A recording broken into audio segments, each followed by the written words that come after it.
اللہ کے عرش سے بھی وزنی کلمہ جس کے پڑھتے ہی دوزخ حرام ہو جاتی ہے۔ دن میں 7 بار یہ لازمی پڑھیں۔ ناظرین، ہمارا آج کا وظیفہ کلمہ طیبہ پڑھنے کا ایک ایسا عمل ہے جسے پڑھتے ہی دوزخ کی آگ حرام ہو جاتی ہے۔ حضور پاک صلی اللہ علیہ وآلہ وسلم نے فرمایا کہ یہ عرش کا سب سے وزنی کلمہ ہے۔ جو شخص اس کو خلوص نیت کے ساتھ پڑھے گا، اللہ تعالیٰ اس پر دوزخ کی آگ حرام فرما دے گا اور اسے جنت میں محلات عطا فرمائے گا۔ کلمہ طیبہ پڑھنے سے انسان دائرہ اسلام میں داخل ہو جاتا ہے اور اسے ایمان کی دولت میسر آ جاتی ہے۔ حضرت ابوذر غفاری رضی اللہ تعالیٰ عنہ سے مروی حدیث مبارکہ میں ہے، آپ بیان کرتے ہیں کہ میں رسول اللہ صلی اللہ علیہ وآلہ وسلم کی خدمت میں حاضر ہوا تو آپ صلی اللہ علیہ وآلہ وسلم سفید کپڑا اوڑھے سو رہے تھے۔ میں دوبارہ حاضر ہوا، اس وقت بھی آپ صلی اللہ علیہ وآلہ وسلم سو رہے تھے۔ پس میں تیسری بار حاضر ہوا تو آپ صلی اللہ علیہ وآلہ وسلم بیدار ہو چکے تھے۔ میں آپ صلی اللہ علیہ وآلہ وسلم کے پاس بیٹھ گیا تو آپ صلی اللہ علیہ وآلہ وسلم نے فرمایا، جو شخص لا الہ الا اللہ کہے، اسی اعتقاد پر اس کا خاتمہ ہو جائے تو وہ جنت میں جائے گا۔ اللہ کے سوا کوئی لائق عبادت نہیں، محمد صلی اللہ علیہ وآلہ وسلم اللہ کے رسول ہیں۔ آپ صلی اللہ علیہ وآلہ وسلم نے فرمایا کہ سب سے بہتر بات جو میں نے اور مجھ سے پہلے والے نبیوں نے کہی وہ یہ ہے، ایک اللہ کے سوا کوئی اور معبود برحق نہیں ہے اور نہ اس کا کوئی اور شریک ہے، اسی کی بادشاہت ہے، ساری بڑائی اسی کے لیے ہے اور وہ ہر چیز پر قدرت رکھتا ہے۔ اس حدیث کو امام ترمذی نے روایت کیا ہے۔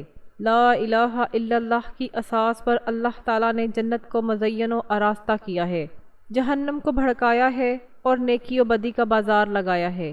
آپ صلی اللہ علیہ وآلہ وسلم نے فرمایا، اللہ کے نبی حضرت نوح علیہ السلام جب حالت نزاع میں تھے، اس وقت آپ نے اپنے بیٹے سے کہا، میں تمہیں لا الہ الا اللہ کو مضبوطی سے تھامے رہنے کا حکم دیتا ہوں، کیونکہ 7 آسمان اور 7 زمین اگر ایک پلڑے میں رکھ دیے جائیں اور لا الہ الا اللہ ایک دوسرے پلڑے میں رکھ دیے جائے تو کلمہ توحید کا پلڑا بھاری ہو جائے گا، اور اگر 7 آسمان اور 7 زمین ایک پیچیدہ معمہ ہوتے تو کلمہ توحید اس کا حل ضرور پیش کر دے گا۔ محترم ناظرین، دنیا کی ہر شے فانی ہے، مال و دولت، شہرت و طاقت، دنیا کے تاج و تخت سب مٹ جاتے ہیں، لیکن ایک ایسا لفظ ہے، ایک ایسا جملہ ہے جو اللہ کے عرش سے بھی وزنی ہے، وہ کلمہ جس کے بولنے والے کے لیے دوزخ حرام ہو جاتی ہے اور جس کے سچے معنی کو دل میں اتارنے والا انسان اللہ کا دوست بن جاتا ہے۔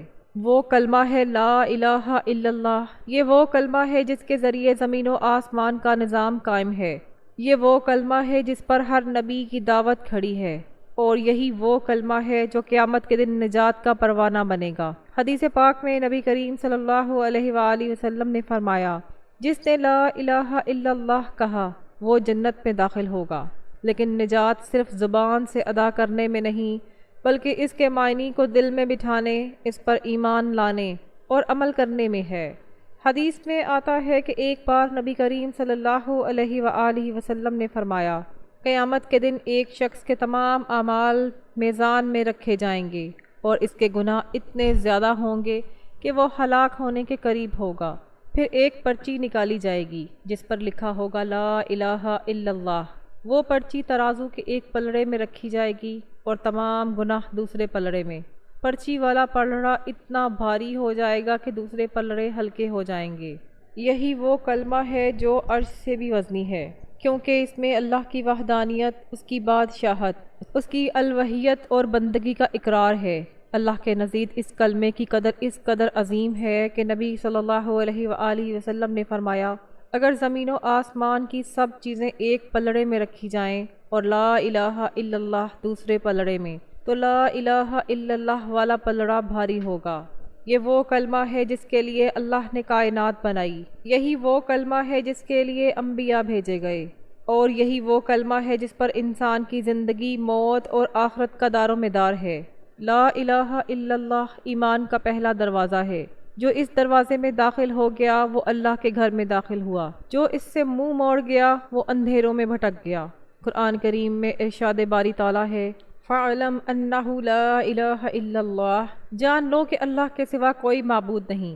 یہ محض الفاظ نہیں، یہ دل کے یقین اور عمل کی گواہی کا نام ہے۔ جب زبان سے یہ کہا جاتا ہے تو دل میں ایک اعلان گونجتا ہے، میں نے ہر جھوٹے خدا کو رد کر دیا، میں نے ہر بندگی کو ٹھکرا دیا، میں نے صرف ایک اللہ کو اپنا معبود مان لیا۔ دنیا میں جتنے نبی آئے، ان سب کی دعوت کا خلاصہ یہی ایک کلمہ تھا، لا الہ الا اللہ۔ حضرت نوح علیہ السلام نے اپنی قوم سے کہا، اے میری قوم، اللہ کی عبادت کرو، اس کے سوا تمہارا کوئی معبود نہیں۔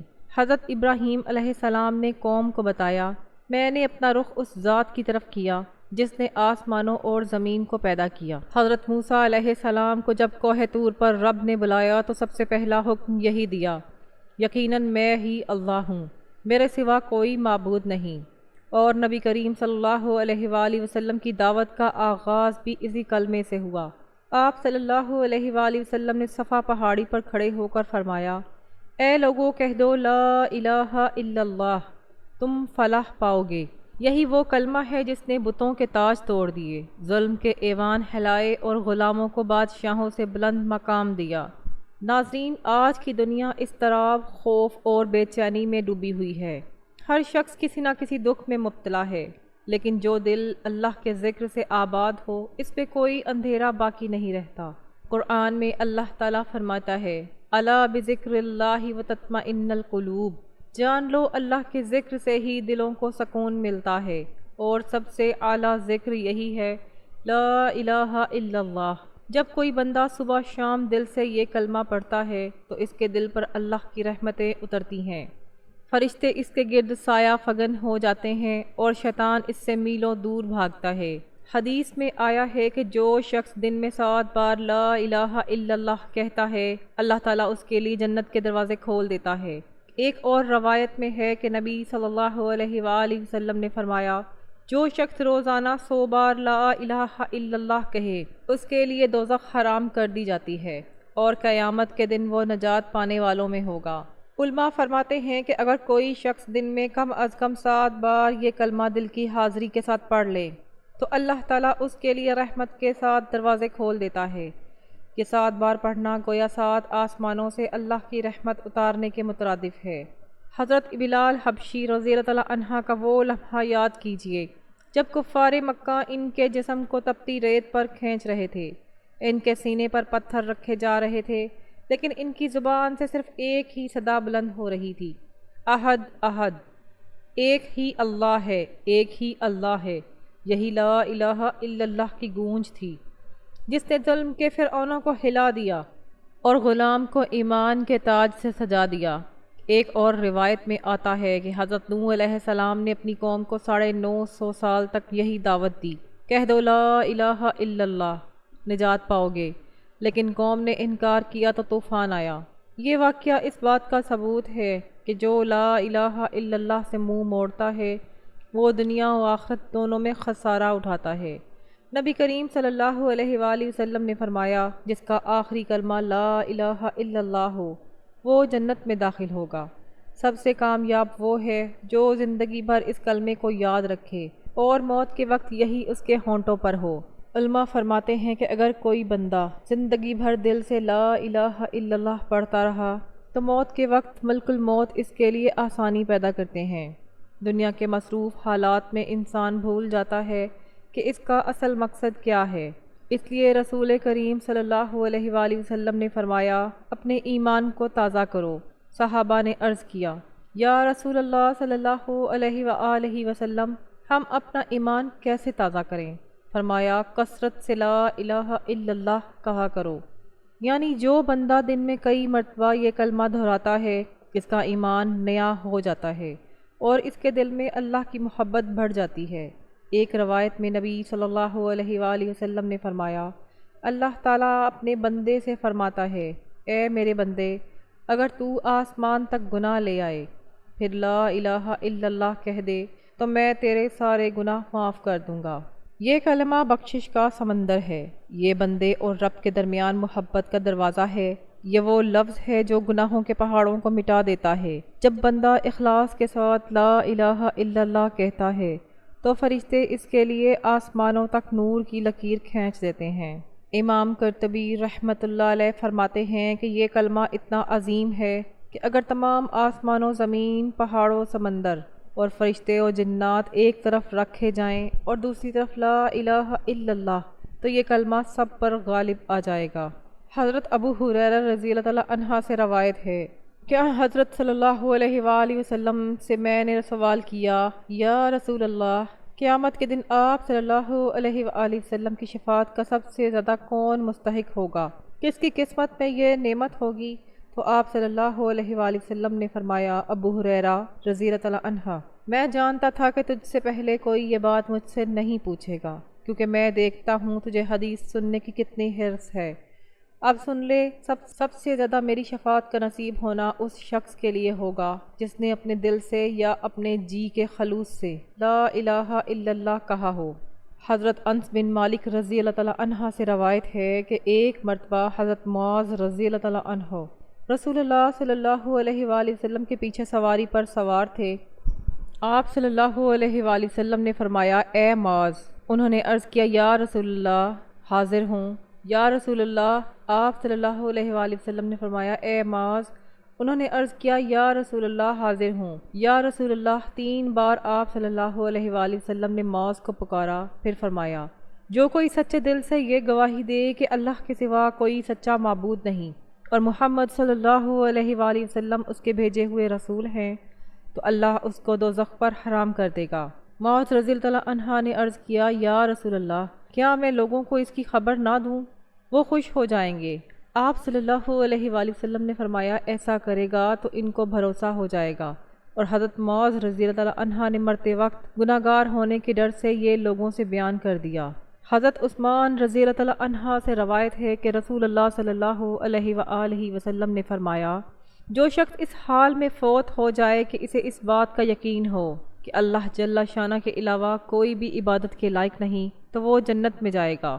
حضرت ابو ذر غفاری رضی اللہ عنہ سے روایت ہے کہ ان حضرت صلی اللہ علیہ وآلہ وسلم نے فرمایا، میرے پاس خواب میں ایک آنے والا فرشتہ میرے مالک کے پاس سے آیا۔ اس نے بیان کیا کہ یا مجھ کو خبر دی کہ میری امت میں سے کوئی اس حال میں مر جائے کہ اللہ کے ساتھ کسی کو شریک نہ کرتا ہو تو وہ بہشت میں جائے گا۔ میں نے عرض کیا، وہ زنا کرے یا وہ چوری کرے؟ آپ صلی اللہ علیہ وآلہ وسلم نے فرمایا، گویا وہ زنا کرے یا چوری کرے۔ حضرت ابو ہریرہ رضی اللہ عنہ سے روایت ہے کہ رسول اللہ صلی اللہ علیہ وآلہ وسلم نے فرمایا، ایمان کے 70 سے کچھ اوپر شعبے ہیں۔ سب سے افضل شعبہ لا الہ الا اللہ، اللہ کے سوا کوئی معبود نہیں کا اقرار کرنا۔ سب سے کمزور شعبہ راستے سے ہڈی یا کوئی تکلیف دہ چیز کا ہٹانا، اور حیا ایمان کا ایک حصہ ہے۔ حضرت عبداللہ بن عباس رضی اللہ عنہ سے روایت ہے کہ میں رسول کریم صلی اللہ علیہ وآلہ وسلم کے پیچھے سوار تھا۔ آپ صلی اللہ علیہ وآلہ وسلم نے فرمایا، اے لڑکے، اللہ تعالیٰ کے احکامات کی حفاظت کرو، اللہ تعالیٰ تمہاری حفاظت کرے گا۔ اللہ تعالیٰ کے حقوق کی حفاظت کرو تو اللہ تعالیٰ کو اپنے سامنے پاؤ گے، اور جب تم سوال کا ارادہ کرو تو اللہ تعالیٰ سے سوال کرو، اور تم نے مدد طلب کرنی ہو تو اللہ تعالیٰ سے مدد طلب کرو، اور یقین کرو کہ بالفرض تمام مخلوق اگر تمہیں کچھ فائدہ پہنچانے کے لیے جمع ہو جائیں تو تمہیں صرف اسی قدر ہی فائدہ پہنچا سکتی ہیں جس قدر اللہ تعالیٰ نے تمہارے مقدر میں لکھ دیا ہے، اور اگر تمام مخلوق تمہیں کچھ تکلیف دینے کے لیے جمع ہو جائیں تو تمہیں صرف اسی قدر تکلیف دی جا سکتی ہے جس قدر اللہ تعالیٰ نے تمہارے بارے میں لکھ دی ہے۔ قلم اٹھا دیے گئے ہیں، احکامات تحریر ہونے سے رک گئے ہیں، اور صحیفوں کی سیاہی خشک ہو چکی ہے۔ حضرت عوف بن مالک رضی اللہ عنہ سے روایت ہے کہ رسول کریم صلی اللہ علیہ وآلہ وسلم نے فرمایا، میرے رب کی جانب سے میرے پاس فرشتہ آیا، اس نے مجھے اللہ تعالیٰ کی طرف سے 2 باتوں میں سے ایک بات چن لینے کا اختیار دیا کہ یا تو میری آدھی امت جنت میں داخل ہو جائے یا پوری امت کے لیے شفاعت کا حق مجھے حاصل ہو جائے۔ بس میں نے شفاعت کو پسند کیا، اور شفاعت ان لوگوں کے لیے ہے جو اس حال میں فوت ہوں کہ وہ اللہ تعالیٰ کے ساتھ کسی کو شریک نہ ٹھہراتے ہیں۔ حضرت ابو ہریرہ رضی اللہ عنہ فرماتے ہیں کہ رسول اللہ صلی اللہ علیہ وآلہ وسلم نے فرمایا، جب کوئی بندہ دل کے اخلاص کے ساتھ لا الہ الا اللہ کہتا ہے تو اس کلمے کے لیے یقینی طور پر آسمان کے دروازے کھول دیے جاتے ہیں، یہاں تک کہ یہ کلمہ سیدھا عرش تک پہنچتا ہے، یعنی فوراً قبول ہوتا ہے، شرط یہ کہ وہ کلمہ کہنے والا کبیرہ گناہوں سے بچتا ہو، محترم ناظرین، آپ دن میں کسی بھی وقت یہ کلمہ پڑھ سکتے ہیں۔ سب سے پہلے آپ نے حضور پاک صلی اللہ علیہ وآلہ وسلم کی ذات اقدس پر درود پاک کا نذرانہ پیش کرنا ہے۔ درود پاک آپ کوئی سا بھی پڑھ سکتے ہیں۔ ایک بار ثواب کی نیت سے میرے ساتھ بھی درود پاک پڑھ لیں۔ اللہم صلی علی محمد وعلی آل محمد کما صلیت علی ابراہیم وعلی آل ابراہیم انک حمید مجید۔ اللہم بارک علی محمد وعلی آل محمد کما بارکت علی ابراہیم وعلی آل ابراہیم انک حمید مجید۔ درود پاک پڑھنے کے بعد آپ نے کلمہ طیبہ 7 مرتبہ پڑھنا ہے۔ لا الہ الا اللہ محمد الرسول اللہ۔ 7 مرتبہ کلمہ طیبہ پڑھنے کے بعد آپ نے 33 مرتبہ استغفر اللہ العظیم پڑھنا ہے، اور 11 مرتبہ آپ نے یہ آیت پڑھنی ہے، لا الہ الا انت سبحانک انی کنت من الظالمین، اور آخر میں پھر آپ نے دوبارہ درود پاک پڑھنا ہے جو شروع میں پڑھا تھا۔ ناظرین، دنیا کی مصروفیات میں، غم و دکھ میں اپنے رب کو مت بھولو۔ دن میں کم از کم 7 بار دل کی گہرائیوں سے یہ کلمہ پڑھو، لا الہ الا اللہ۔ اس کلمے کے پڑھنے سے دل کے زنگ اتر جاتے ہیں، گناہوں کے بوجھ ہلکے ہو جاتے ہیں، رزق میں برکت آتی ہے اور قبر میں روشنی پیدا ہوتی ہے۔ جو بندہ اس کلمے کو اپنا ساتھی بنا لے، اللہ تعالیٰ اسے اپنی محبت، اپنی بخشش اور اپنی جنت سے نوازتا ہے۔ اللہ ہم سب کو لا الہ الا اللہ کی حقیقت سمجھنے، اس پر ثابت قدم رہنے اور اسی کلمے پر جان دینے کی توفیق عطا فرمائے، آمین یا رب العالمین۔ اللہ تعالیٰ سے دعا ہے کہ اللہ تعالیٰ نیکی کی بات کو سننے، سمجھنے اور اس پر عمل کرنے کی طاقت اور توفیق مرحمت فرمائے۔ میرا سنانا اور آپ کا سننا اپنی پاک بارگاہ الہی میں قبول و منظور فرمائے۔ جو مانگا مقدر فرمائے، جو نہیں مانگ سکے وہ بن مانگے عطا فرمائے، آمین ثم آمین۔ ناظرین، آپ سے گزارش ہے کہ اپنے رزق میں برکت و وسعت اور کشادگی کے لیے اللہ تعالیٰ کے 99 ناموں میں سے کوئی ایک نام لکھ کر کمنٹ سیکشن میں ضرور شیئر کریں۔ اللہ تعالیٰ ہم سب کا حامی و ناصر ہو، آمین، جزاک اللہ۔